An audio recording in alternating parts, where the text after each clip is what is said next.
नमस्कार दर्शक बंधु। फेब्रुआरी 24 शनिवार होची माघ पूर्णिमा। यह वर्षर सबुठारु बड़ पूर्णिमा कह जाए। यही दिन अनेक दुर्लभ सुजोग होची।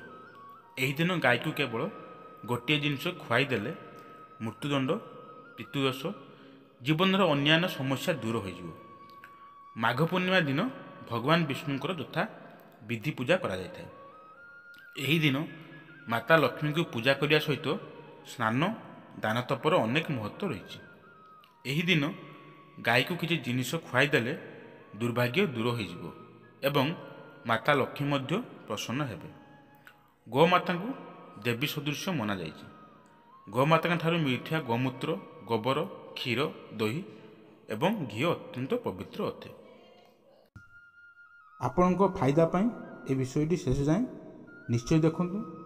बंधुगण, जदि आम हिंदू धर्म को मानिबा तो एपरी मान्यता अच्छी गायर सेवा भक्ति रे सहायक करवा तो घरे लक्ष्मीकर बास होता है। एमितिरे जुग जुगरु चली आछि कि गाय को आम किछि ना किछि आवश्यक खुआई थांती। गाय को सनातन धर्म रे लक्ष्मी स्वरूप बोली मना जाए।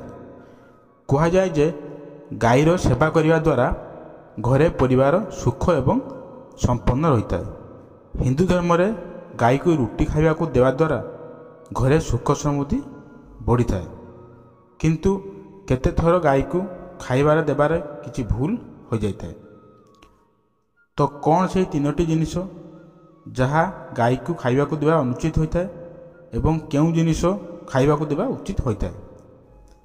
आपण प्रतिदिन सकाळे जे रुटी बनाई थांती ताहा जदि आपणक गाय को खाइबा को देबे तो आपणक सबु देवादेवी आशीर्वाद मिलता है।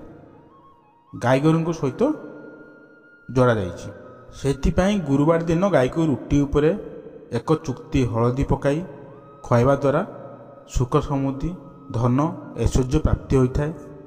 जो व्यक्ति किछि कथा नहीं चिंतार अछंती तो से रुटी रे गुड़ लगाई गाय को खाइबा को देवा द्वारा सकारात्मक ऊर्जा बढ़ी थाए एवं स्वास्थ्य भल रही थाए एवं माँ लक्ष्मी मध्य प्रसन्न होता। यह थिला आजिर पोस्ट। आपण मानकु केमिति लागिला कमेंट माध्यम जणाइबे। कमेंट रे जय माँ लक्ष्मी अवश्य लिखंतु एवं भल लागथिले लाइक करिवे, शेयर करिवे, सब्सक्राइब करिवे। धन्यवाद।